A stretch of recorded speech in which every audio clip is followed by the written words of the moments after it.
सद्गुरुदेव की जय।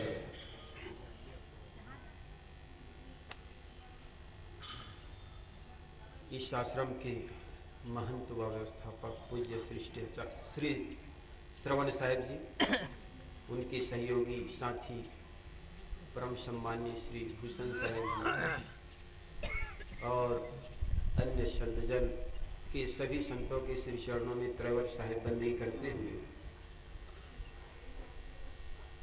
एक पंक्ति सभी मिलकर के दोहराइए। बहुत कम समय, उसके बाद प्रवचन कुछ प्रवेश करेंगे। हमें गुरु जी के गुरु जी हमारे हैं, हमें गुरु जी के गुरु जी हमारे हैं, हमें गुरु जी के गुरु जी हमारे हैं, हमें गुरु जी के गुरु जी हमारे हैं, हमें गुरु जी के गुरु जी हमारे हैं, हम गुरु जी के गुरु जी हमारे हैं। लाखों पापियों को तारे हैं, लाखों पापियों को तारे हैं, हाँ लाखों पापियों को तारे हैं, हाँ लाखों पापियों को तारे हैं, हमें गुरु जी के गुरु जी हमारे हैं, हमें गुरु जी के गुरु जी हमारे हैं, हमें गुरु जी के गुरु जी हमारे हैं, हमें गुरु जी के गुरु जी हमारे हैं, हमें गुरु जी के गुरु जी हमारे हैं, हमें गुरु जी के गुरु जी हमारे हैं। मेरे तो प्राण आधारे हैं, मेरे तो प्राण आधारे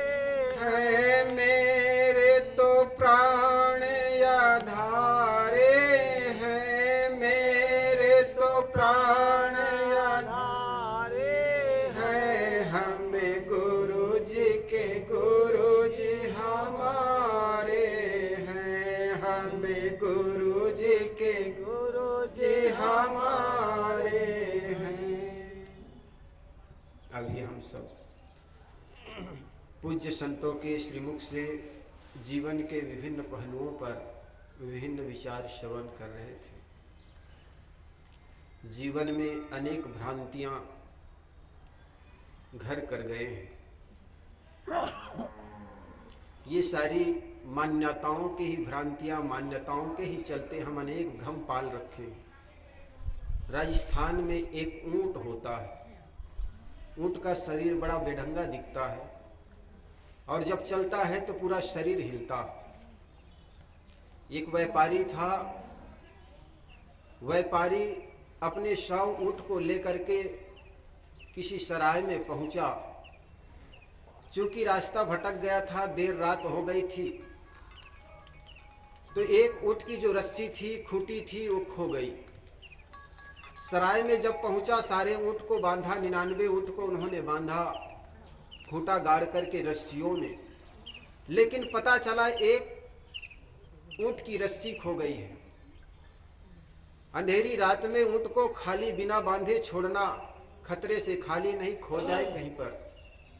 तो उन्होंने सोचा सराय के मालिक के पास जाऊं और रस्सी ले आऊं। गया सराय के मालिक के पास, उन्होंने कहा मालिक एक रस्सी खो गई है, रात्रि का अंधेरे में कहीं रस्सी खो गई, रस्सी दे दीजिए। सराय के मालिक ने कहा मुझे रस्सी की क्या जरूरत, उनकी कोई उपयोगिता है नहीं मेरे पास, मैं तो सराय का मालिक हूँ, किराया लेता हूँ, बेचता हूँ। हाँ तो मैं एक युक्ति बताता हूँ। कहे सरकार कौन सी? कहे उस ऊंट को बांध दो खूंटी गाड़ करके, उस व्यापारी ने कहा, मैं कहता हूँ रस्सी खो गई है और तुम कहते बांध दे, लगते हैं आप पागल हो गए। मैं कहता हूँ खो गई है वो रस्सी, और आपसे मैं मांगने आया हूँ कोई रस्सी दे दीजिए जिससे मैं ऊँट को बांध लूँ, और आप कहते हो कि बांध दो उस ऊँट को, और मैं कहता हूँ रस्सी खो गई है, रस्सी दे दीजिए। तब सराय के मालिक ने कहा, वही रस्सी जो खो गई है उसी से बांध दो। तब उस व्यापारी को लगा ये बिल्कुल पागल है। उन्होंने कहा, मैं समझ नहीं पाया, कहना क्या चाहते हो? उन्होंने कहा, जिस प्रकार तुमने 99 ऊँटों को रस्सी से बांधे हो और 100वां ऊँट के लिए तुम्हारे पास रस्सी नहीं है, तो बिना रस्सी के बांधने का एक नाटक कीजिए। जिस प्रकार आपने 99 ऊँटों को जिस प्रकार आपने बांधा है, ठीक वैसे ही 100वां ऊँट को भी बांधने का एक प्रकल्प कीजिए, एक नाटक कीजिए, एक वैसे ही ड्रामा कीजिए, और ऊँट को ये पक्का पता चल जाएगा कि आपने बांध दिया है। अरे आप तो ऊँट की बात कहते हो साहब, हमने इंसानों को बंधे देखा है बिना रस्सी के। उन्होंने गया और वैसे ही किया, जैसे 99 ऊँटों को उन्होंने रस्सी से बांधा था, वैसे ही उनके ऊपर से हाथ फेरा, खूंटी गाड़ने का नाटक किया। बिल्कुल रात भर ऊँट वहीं पर बैठा रहा जहाँ पर वो रस्सी बांधने का नाटक किया था। प्रातः काल उनको यात्रा करनी थी आगे, सारे ऊँटों को खोला, लेकिन वो 100वां ऊँट को उठने का नाम ही नहीं ले रहा है। खूब डंडा बरसाया, उस पर गालियाँ गलौज किया, लेकिन ऊँट खड़ा नहीं। सराय के उस व्यापारी को लगता है ये सराय का मालिक बड़े जादूगर है। दौड़े दौड़े गया उनके पास, कहे, सरकार आपने कौन सी जादू कर दी, वो 100वां ऊँट तो खड़ा ही नहीं हो रहा है। उस सराय के मालिक ने कहा, तुम रस्सी खोले कि नहीं? कहे, जिस जो बंधा ही नहीं उसको रस्सी खोलूं क्या? उन्होंने कहा, जिस प्रकार तुमने बांधने का नाटक किया है, ठीक वैसे उनको खोलने का नाटक कीजिए,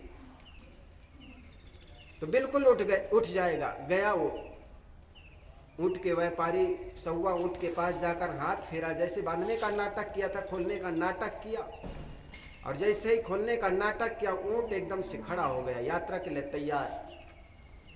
और उस सराय के मालिक ने बिल्कुल सही कहा, आप तो ऊँट को कहते हो साहब, हमने इंसानों को बंधे देखा, आज आदमी भी जो है नहीं उससे बंधा हुआ। हम ईश्वर परमात्मा खुदा के नाम पर भगवान से कभी मंदिर के पास से गुजरते हमारा हाथ जुड़ जाता।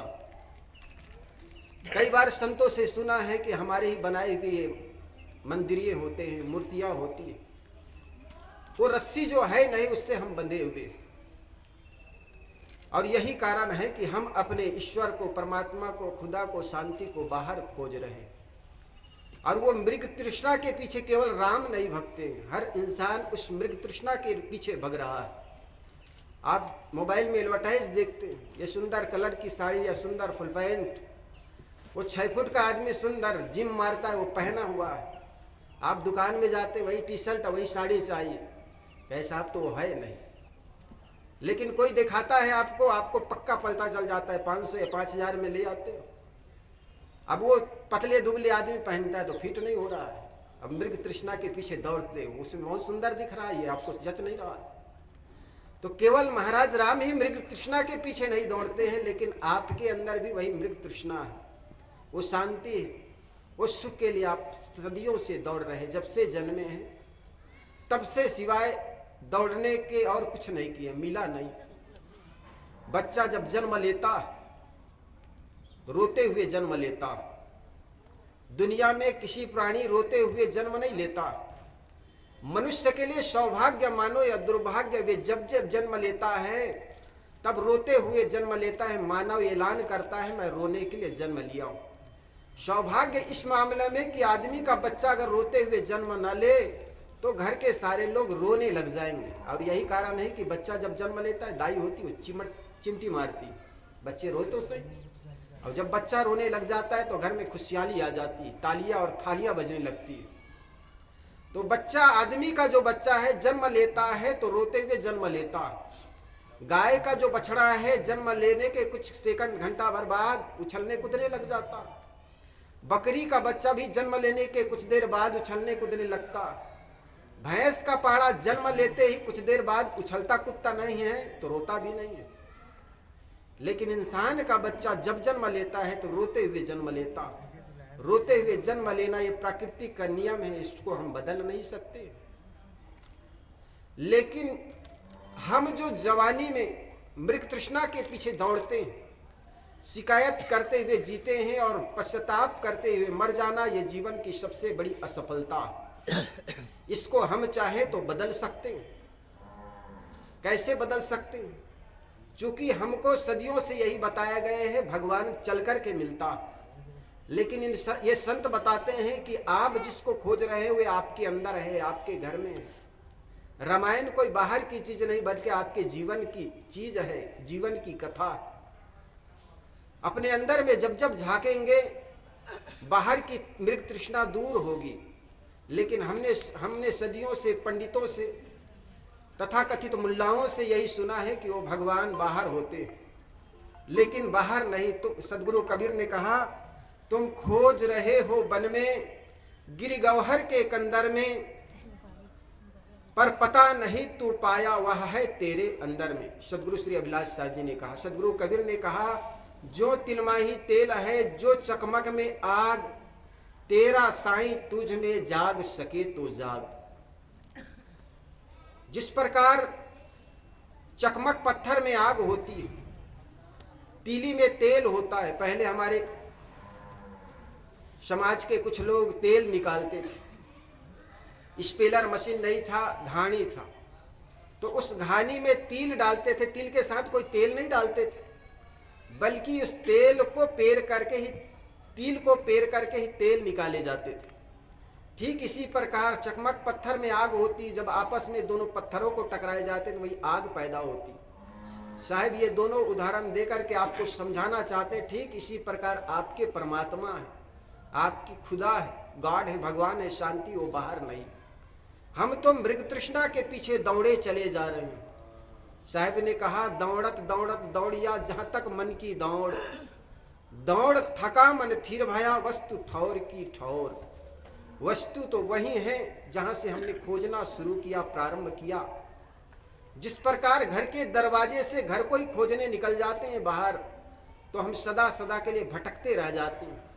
लेकिन वहीं से आप अपने मुख मोड़ लीजिए, जहाँ से लौट जाइए वापस, आप अपने घर को पाते हैं।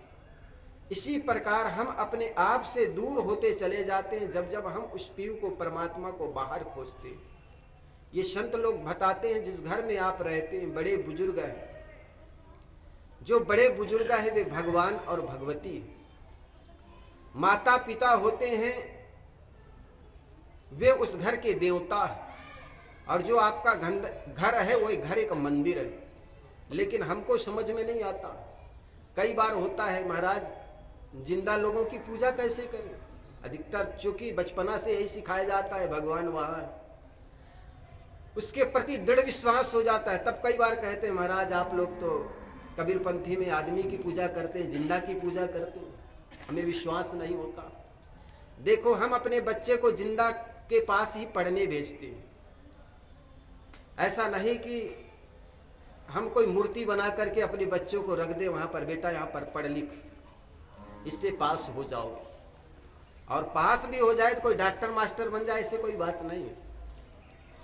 हमें पढ़ने के लिए मास्टर चाहिए जिंदा, पत्नी प्रेम करने के लिए पत्नी चाहिए जिंदा, प्रेम करने के लिए पति चाहिए जिंदा, तो पूजा करने के लिए गुरु संत या भगवान जिंदा क्यों नहीं चाहिए जी?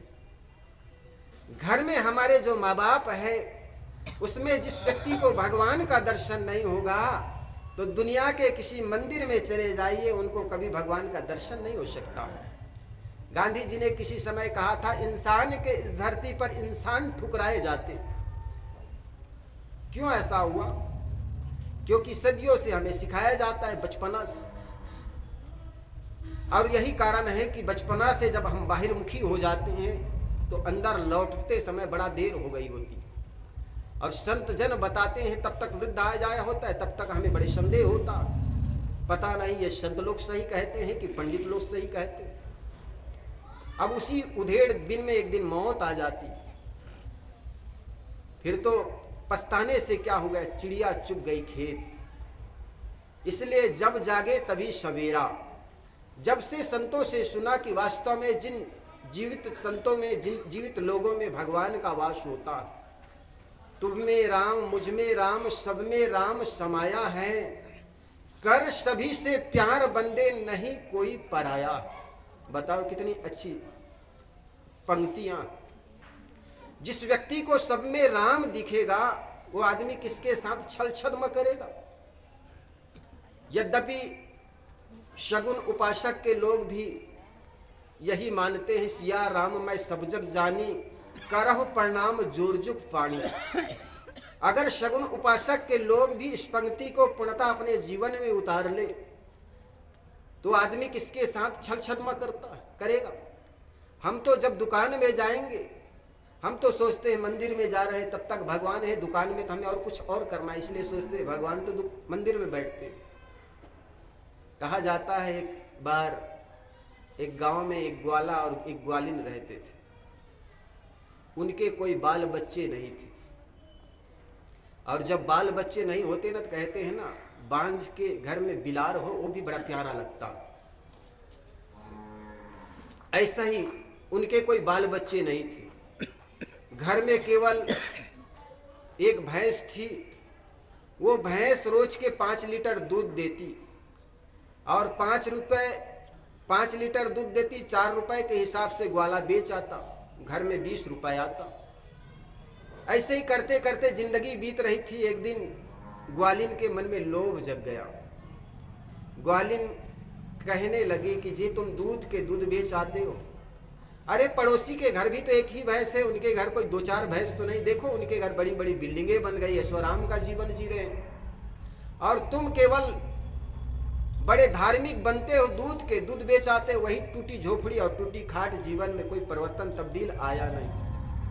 20 वर्ष हो गए शादी होकर के आए, लेकिन न तो नाकों में नथनी बन पाई, न तो पैरों में पायल पहना पाए। ग्वाला ने लंबा सांस ली तो देवी क्या करूं, कहे दूध में पानी मिलाओ तब जीवन की जिंदगी कुछ बदलेगी। जैसे दूध में पानी मिलाने की बात ग्वालिन कहते तो ग्वाला ने कहा राम राम राम राम। अरे मैं जिंदगी भर गोस्वामी तुलसीदास जी महाराज का रामायण पढ़ता हूँ, महाराज राम का भक्त हूँ, और तुम दूध में पानी मिलाने की बात करते हो। मैं वैसा ही मानता हूँ जैसे गोस्वामी तुलसीदास जी ने लिखा है, सिया राम मैं सब जग जानी, करहु प्रणाम जोरजुग पाणी। संसार के सारी स्त्रियों और पुरुषों को मैं भगवान राम और सीता की भांति मानता हूँ, तो किसके साथ छल छद्म करूँ देवी। ग्वालिन बड़ी चतुर चालाक थी। उन्होंने कहा तुम गोस्वामी तुलसीदास जी महाराज की वो पंक्ति को साइड में रख और मैं तुम्हें नई चौपाई बना करके देती हूँ। ग्वाला ने कहा देवी कब से कवित्री बन गई हूँ, ये बात छोड़ दीजिए, कब से कवित्री, मैं नई चौपाई बना करके देती हूँ। उन्होंने कहा कौन से, उन्होंने कहा सिया राम मैं सब जग जानी, बेचाओ दूध मिलाओ पानी। अपने ग्वालिन भी मार दिए चौपाई। तो आज से तुम दूध तो बेचो लेकिन पानी मिला करके बेचो, अन्यथा ये टूटी खाट और टूटी झोपड़ी से छुट्टी मिलने वाली नहीं। ग्वाला ने कहा देवी ये मेरे बस की बात नहीं। जैसे दिनकर कवि ने कहा ना, ईमान बेच दूं टुकड़ों में ये मेरे बस की बात नहीं, कह सकता दिन को रात नहीं, ईमान बेच दूं टुकड़ों में ये, मैं सच्चे पथ का राही हूं, कह सकता दिन को रात नहीं, ईमान बेच दूं टुकड़ों में ये मेरे बस की बात नहीं। देवी ये मेरे बस की बात नहीं दूध में पानी मिलाना। ग्वालिन सोचिए बुद्धू के चक्कर में तो जीवन यूं बीतता चला जा रहा है, तो क्यों ना मैं ही दूध में पानी मिलाऊं। तो दूध में पानी निकालते, भैंस के दूध निकालते समय 1 लीटर 2 लीटर पानी मिला देती। अब ग्वाला रोज के 20 रुपए के जगह 30 रुपए लाने लगा, 10 रुपये एक्स्ट्रा आ गया। जैसे ही ग्वाला बेच करके आता वो ग्वालिन निकाल लेती। धीरे धीरे ग्वालिन के पास बहुत पैसे हो गए। और माता बहनों माफ करो तो माताओं के पास जब अधिक पैसे बढ़ जाए ना तो कोई घर का जमीन मकान लेने की बात नहीं सोचती, वो नाक नथनी दिखने लगती। उनको भी ऐसा लगने लगा 20 साल तो हो गए ना तो नाक में नथनी मिल पाई और नहीं कि पायल के पैजामा पहन पाई। तो ग्वाला से एक बार कही जी एक चल करके मेरे साथ पैसे बहुत हो गए तो एक सुंदर नथनी बनवा दीजिए। ग्वाला ने कहा देवी ये तुम्हारे पैसे, तुम बेचो खरीदो तुम जानो, ये मैं कर नहीं सकता। ग्वालिन गुस्सा में पैर पटकते हुए गई बागपत के कोई जौहरी के दुकान में और जा करके एक सुंदर नथनी पहन करके आ गई। और जब नथनी पहन करके आए और कोई पूछे ना तो पहनने का मतलब क्या हुआ। आदमी कोई सुंदर जूता पहने, सुंदर शर्ट पहन के आए ना, 4 लोग पूछे ना भाई साहब कितने के लाए हो, और उनको बोलने में बताने में बड़ा गर्वान्वित महसूस होता है, साहब इतने का है। तो ग्वालिन को भी 2-4 दिन तो कोई पूछे नहीं, तो पड़ोस में जा करके एक बहन को चाय के लिए निमंत्रण कर दी, बहन आना हमारे यहाँ चाय पी लेना। वो भी बहन आ गई, और चाय होता है ना, कई बार आदमी जो देखे नहीं तो बार बार उसका इशारा करता है। एक बार क्या है, एक आदमी बड़ा सुंदर चांदी का घड़ी पहन करके आया, होटल वाले को बार बार कहा साहब ये लाना, वो देना, वो देना। वो घड़ी को होटल वाले देख नहीं रहा था। होटल वाले समझ गए ये साला आज घड़ी पहन के आया चांदी का, उसी को दिखा रहा है। उन्होंने गले का हार पहना था, उसको दिखा दिया। तो उन्होंने, उनका माथा ठनक गया, यार मैं तो ये 5,000 की घड़ी दिखा रहा थी, ये तो आदमी 5 लाख का हार पहना है, उसको दिखा रहा है। तो आदमी सोचता है हम ज़्यादा बड़े हैं या हम ज़्यादा पहने हैं, तो पहने उसको देखे। तो ग्वालिन के बात भी ऐसी थी मन में, कोई देखे ना तो ग्वालिन, पड़ोस की ग्वालिन थी, उनको चाय के लिए आमंत्रित कर, और पड़ोस की बहन को जैसे चाय पकड़ा रही थी, नथनी तो देख रही, तो बार बार वो नथनी को पकड़ रही थी, चाय भी पकड़ा रही थी। तो पड़ोस की बहन की जो दृष्टि थी, आंख थी, वो नथनी पर चढ़ी गई। ने कहा बहन नथनी बहुत बढ़िया दिख रही, क्या तुम्हारे पीहर वालों ने बनाई? कहे बहन पीहर में तो माता पिता को गए तो 5 वर्ष हो गए, भैया भाभी रही तो उनको तो अपने जीवन से भी फुर्सत नहीं, हमारे क्या खातिरदारी करेंगी? तो बहन किसने बनाई? क्या तुम्हारे ससुराल वालों ने? कहा बहन ससुराल वालों ने नहीं। कहा तुम्हारे पति ने? कहा बहन ससुराल पति ने भी नहीं, ये तो मैं अपनी मेहनत से की। ग्वालिन ने कहा बहन कभी तो आपको फावड़ा चलाते खेतों में देखी नहीं मैं, आखिर कैसे नथनी कहाँ से पहन ली, कौन सी मेहनत की? बहन रोज के तुम लोग जब बड़ी बड़ी बिल्डिंगें बना लिए तो क्या मैं दूध में पानी मिलाकर एक छोटी सी नथनी नहीं बन सकती क्या? ग्वालिन ने कहा बहन हम लोग ऐसी बेईमानी करके कोई नथनी या कोई कीमती चीज नहीं पहने, आप बेकार के आरोप लगाती हैं। हमने को जो भी हमारे पास मिली वो चीजें हमें अपने प्रारब्ध से मिला है, मेहनत से मिला है, और तूने अगर दूध में पानी मिला करके सुंदर नथनी पहनी है तो तुम नरक में डाल दिए जाओ, आरे से काटे जाओगे। वो बहन तो एकदम घबरा गई। अब आदमी घबरा जाता है तो अपने किसी इष्ट के पास जाता है जिसको वो मानता, ऐसे लोगों के पास जाता है जिनके बारे में सुना है कि उनके पास जाने से पाप कट जाता है, और आदमी यही सोचता है, उनके अंदर में यही डाल दिया गया है कि किसी तीर्थ के दर्शन कर लेने मात्र से आदमी का पाप धुल जाता है। इसके चलते आदमी के जीवन में कर्म सिद्धांत में कमियां आई है, क्योंकि उनको पता लग गया कि जब हम कर्म करके पाप कर्म करके एक बार धो सकते हैं तो पाप बार बार करें क्या फर्क पड़ता। इससे कर्म सिद्धांत में कमियां आई। जब धुल ही जाता है तो छोटे मोटे क्या करना। तो ग्वालिन को भी पता चला कि कोई पंडित ने कहा है कि पूर्णिमा के दिन जाकर के नदी में स्नान करने से जीवन के पाप धुल जाते। वो बहन गई पूर्णिमा के दिन, जो कि उनको कहा कि तुम नरक में डाले जाओगे, तो एकदम तो सुख, बेचारी घबराने लगी, और उसी की चिंता में महीनों भर में एकदम सुख करके कांटा सी हो गई। अब उनको रास्ता भी मिल गया, पंडितों ने बताया एक बार बहन अगर चाहे जीवन में जितने पाप किए हो जा करके स्नान कर लेना नदी में। तो उनको दृढ़ हो गई, दृढ़ विश्वास, और जा करके सोची स्नान कर लो। तो पूर्णिमा के दिन गई और नदी में छलांग लगाई, तो मछली तैरते हुए आई, और सुनहला कलर की वो नथली थी, उसको निकला क्या, सुनहला कलर की जो नथली थी उसको चारा समझ करके मछली अपने मुख में जैसे ही ली तो उनकी नाक, नथली तो चली गई, साथ साथ नाक भी कट गई, और नाक पर हाथ रख करके वो बाहर निकली और लोगों से कहा ये क्या हुआ। लोगों ने कहा ये क्या हुआ, अरे पानी के पैसे थे सो पानी में चले गए, और क्या हुआ, दूध में पानी मिला करके तुम बेचे तो दूध में पानी का पैसा था वो पानी में चले गए, और क्या हुआ। लोगों से पूछा कि भाई साहब ठीक है दूध के पानी के पैसे पानी में, लेकिन मेरी नाक क्यों चली गई। उन्होंने कहा भैया दूध के पैसे पानी में, और दूध गई बेईमानी में, नाक गई बेईमानी में। पानी के पैसे पानी में और नाक गई बेईमानी में। कहने का मतलब नाक का कट जाना अर्थात अपनी बेइज्जती कहीं पाप कटता नहीं। हम जो भी करते धरते हैं लौट करके मिलता, वही तुमको मिल रहा है जो कि पहले से दिए हो, उसी का फल सामने है शुभ अशुभ जो कुछ किए हो। जिंदगी में हम जो कुछ करते हैं उसका फल मिलता है। 4 वेद 6 शास्त्र में बात लिखी है दो, सुख देने सुख होता है, दुख देने दुख होए। जीवन में हम जो कुछ करते हैं लौट करके हमको मिलता है। आज हम जो कुछ बने हैं वो कल हमने जो किया उसका परिणाम है। इसी प्रकार आज हम जो कर रहे हैं उसका फल निश्चित कल मिलेगा। अगर हम चाहते हैं कि हमारे बेटा हमको प्रेम करे, हमारी सेवा करे, तो हमारा भी दायित्व बनता है हम बड़े बुजुर्गों की सेवा करें।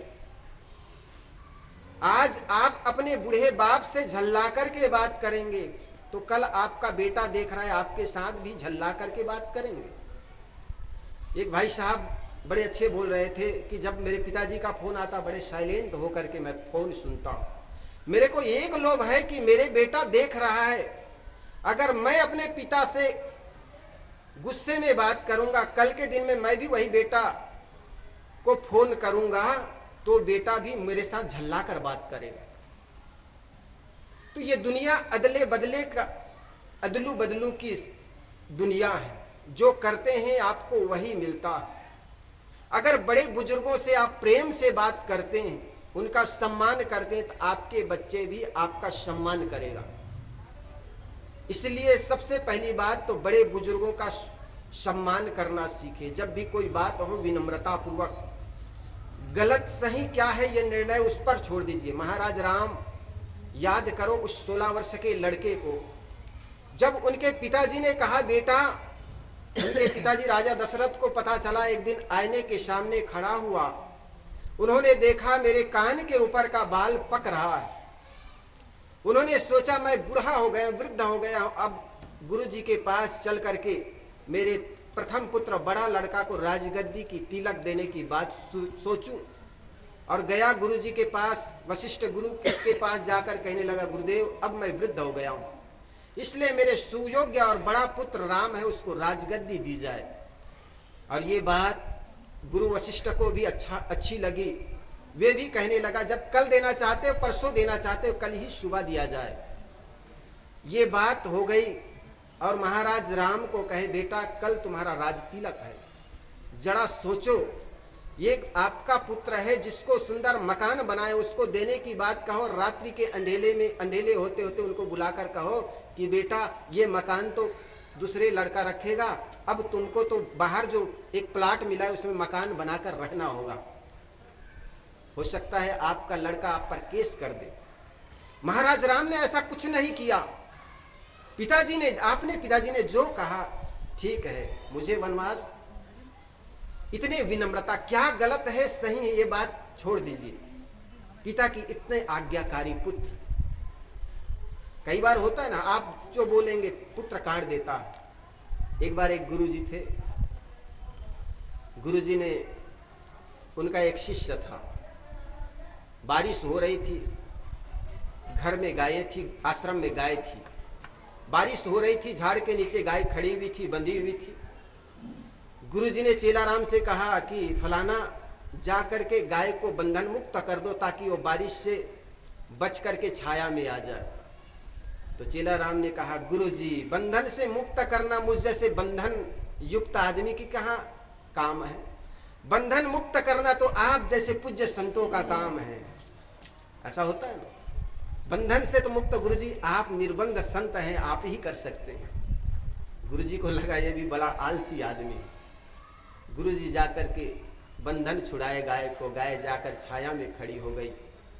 थोड़ी देर बाद बारिश होने लगी, गुरुजी जाकर के अंदर बैठ गए, कमरे में बैठ गए। उसने में ऐसा लगा कि बारिश बंद हुई कि नहीं हुई। तो उन्होंने कहा बेटा जाकर देख बारिश हो रही थी, बंद हुई कि नहीं हुई। तो गुरुजी, लड़का रजाई में, चेलाराम रजाई में था, उन्होंने कहा गुरुजी बिल्ली अभी अभी बाहर से आई है। चेलाराम ने कहा गुरुजी बिल्ली अभी बाहर से आई है, देख उनके हाथ में हाथ फेर दे उनके पीठ पर। अगर पानी का बूंद होगी तो जान जाना पानी गिर रहा है, अगर सूखा होगा तो समझना बारिश बंद हो चुकी है।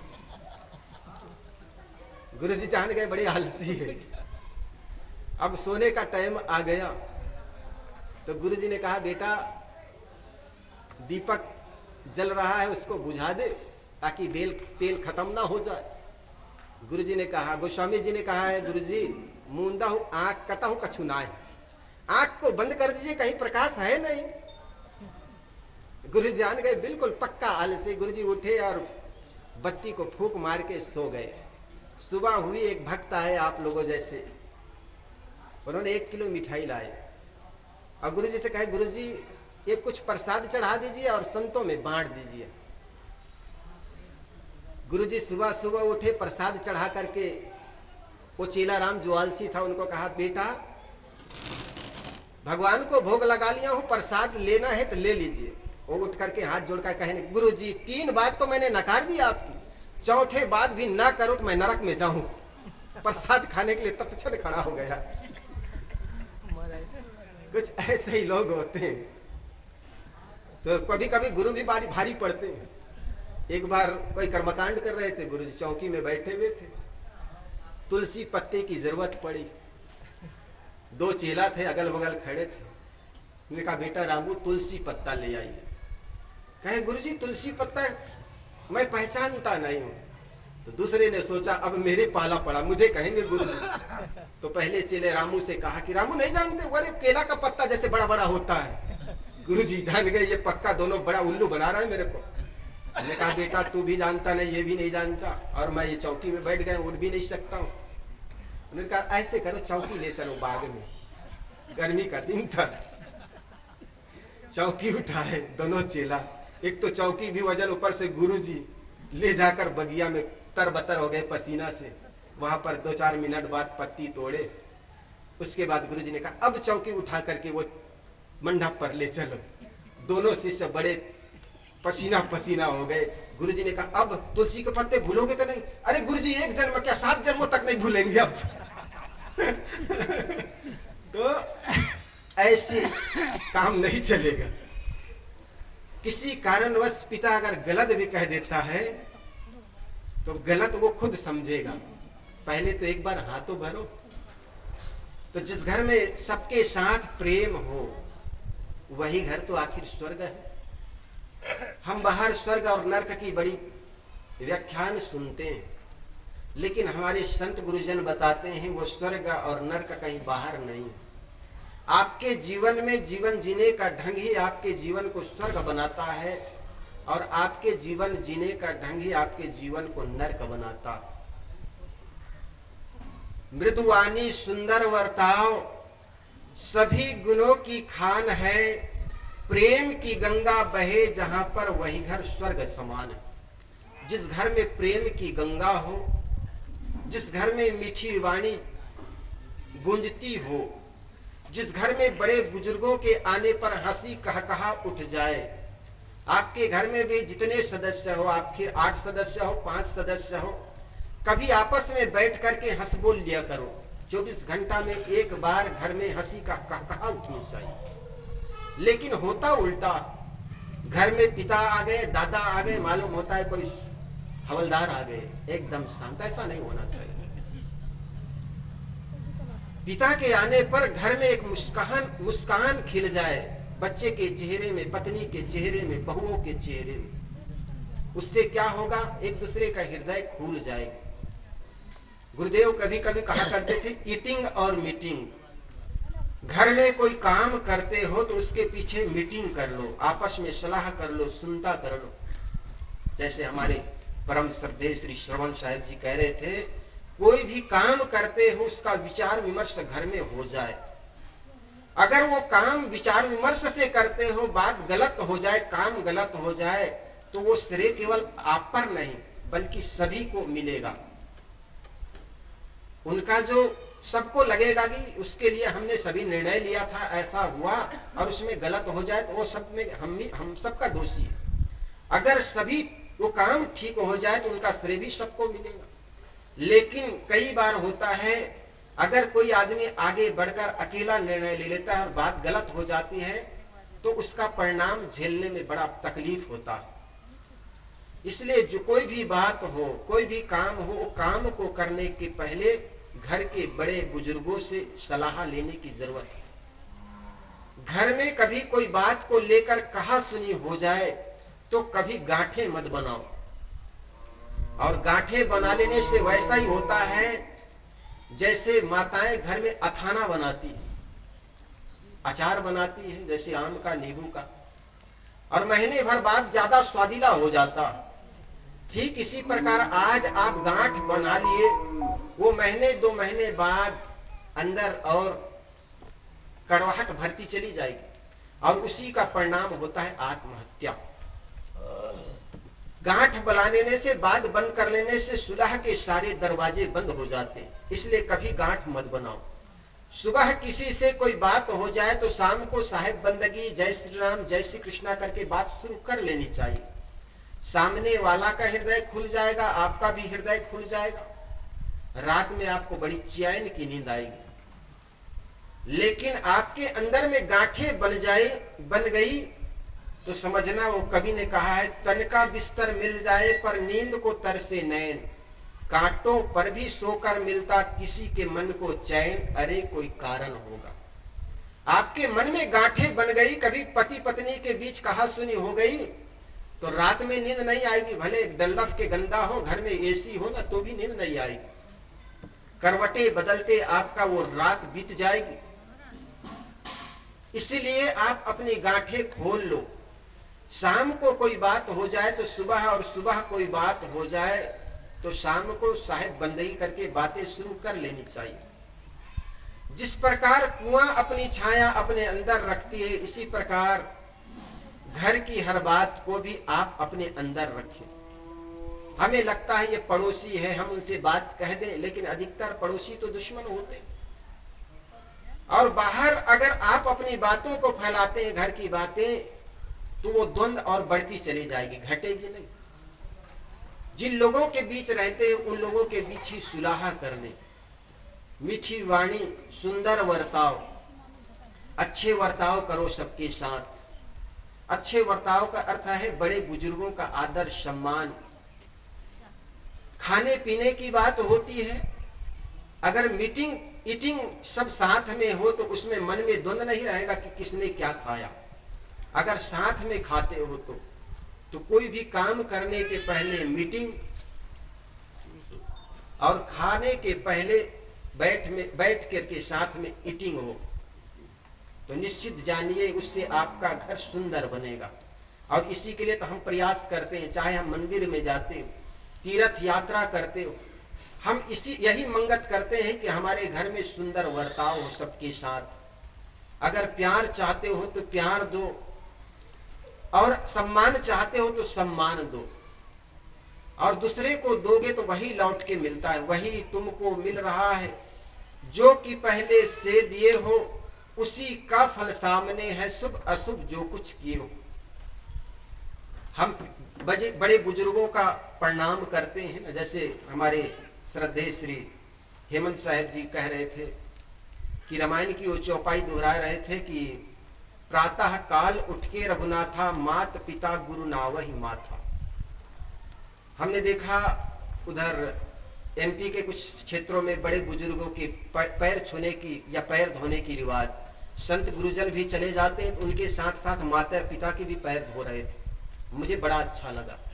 जिस घर में आप बड़े बुजुर्गों का एक टाइम पैर छू लेते हैं ना, तो आपकी सारी गलतियां माफ हो जाती, चाहे जितनी गलतियां। एक घर की घटना सुनाऊं आपको, भरतपुर की आसपास की एक घटना है। उस घर में एक परंपरा थी, बड़े बुजुर्गों से चली आई थी, बड़े बुजुर्गों का पैर छूना। जैसे महाराज भीष्म पितामह ने कहा था ना कि युद्ध के समय, महाभारत युद्ध के पूर्व, जब धर्मराज युधिष्ठिर ने प्रणाम करने के लिए गए भीष्म पितामह के पास, दोनों तरफ से योद्धाएं खड़े हैं, अब तब तीर खींचने वाले हैं। इसी समय महाराज धर्म युधिष्ठिर भीष्म पितामह के सामने जाकर के हाथ जोड़कर कहने लगा, पितामह प्रणाम। भीष्म पितामह ने कहा कि विजयी भव पुत्र, जब पितामह ने कहा विजय भाव पुत्र, उनको सुन करके दुर्योधन बखुला गए। उन्होंने कहा कि पितामह ये क्या कर रहे हैं आप, तुम हमारे दुश्मन को विजय भाव का आशीर्वाद दे रहे हो। तो पितामह ने कहा, रे मूर्ख, तुम क्या जानो प्रणाम का परिणाम क्या होता है। अगर भले भी तुम्हारे दुश्मन पक्ष में धर्मराज युधिष्ठिर खड़े हैं, लेकिन जाकर के तुम भी प्रणाम कर लोगे ना, तो वे विजय भाव का ही आशीर्वाद तुमको देगा। लेकिन तुम तो अहंकारी, क्या जानो प्रणाम का परिणाम क्या होता है। ठीक ऐसा है, उस घर में भी बड़े बुजुर्गों का पैर छूने की परंपरा बहुत पहले से चली आई थी। आज बहू रानी रोटी बना रही थी, एक रोटी जल गई। पहली रोटी जल गई तो सास कुछ बोली नहीं, अंदर में कुनमुना करके रह गई। होता है ना कई बार, रोटी जल गई, कितनी मेहनत से गेहूं लाते हैं वो जानता। आज 35 रुपए 30 रुपए गेहूं का रेट। बेचारी बहू सास जो थी कुनमुना कर रह गई, चूंकि एक रोटी जला। लेकिन बनाते बनाते दूसरी रोटी भी जल गई। होता है ना, आदमी पहली बार रोटी बनाए तो रोटी जल जाती, कभी बनाते बनाते भारत का नक्शा बन जाता। कोई कहे हमसे कभी बना नहीं तो समझ रहा उसने रोटी कभी जलाई नहीं, कभी बनाई नहीं। जब भी पहली बार कोई भी काम करते हो, काम गलत हो जाता है। लेकिन गलती से ये समझो हमसे गलत हो जाता है, यही करने छोड़ दोगे, ये सबसे बड़ी गलती। कोई भी काम करोगे गलतियां होंगी। तो वो माताजी रोटी बना रही थी, एक जली, कुछ बोली नहीं, दूसरी जल गई। तब तो एकदम रोटी में धुआं, बाद में उठी, सांस में ही धुआं उठना शुरू हो गया। बखला गई एकदम से। तुम कैसी हो, कैसी घर से आई हो, तुम्हारे माँ बाप ने रोटी बनाने भी सिखाए नहीं। जब तक सास बहू को गाली दे रही थी तब तक तो बहू भी चुप।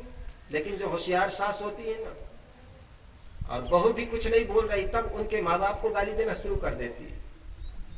तो अभी तक सास बहू को गाली दे रही थी, बहू कुछ बोली नहीं, तो सास भी उनके माँ बाप को गाली देना शुरू कर दी। तो बहू भी कहाँ चुप बैठने वाली थी। जिस परात से वो आटा बनाई थी उसी परात को दे करके उठाकर सास को दे मारी।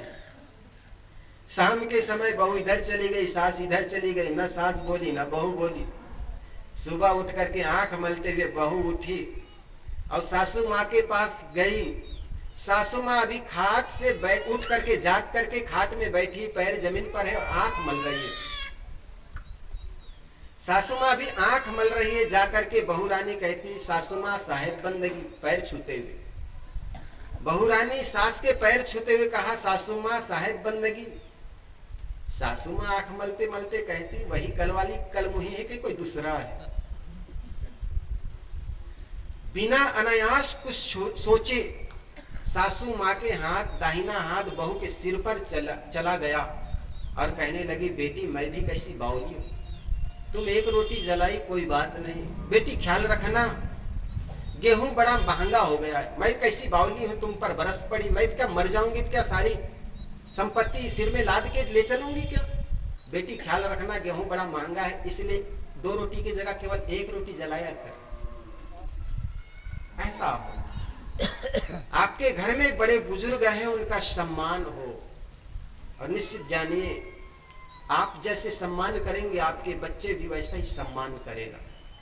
आप अगर माता पिता से झल्लाकर बात करते हैं, आपका बेटा देख रहा है कि ये अपने माँ बाप से झल्लाकर बात कर रहे हैं, तो वो बच्चा भी अपने माँ बाप से जब बातें करेंगे तो ऐसे ही झल्ला, उनकी भी आदत हो जाएगी। इसलिए आप अपने घर के विधाता हैं, आप जैसे चाहे अपने घर को बना सकते हैं।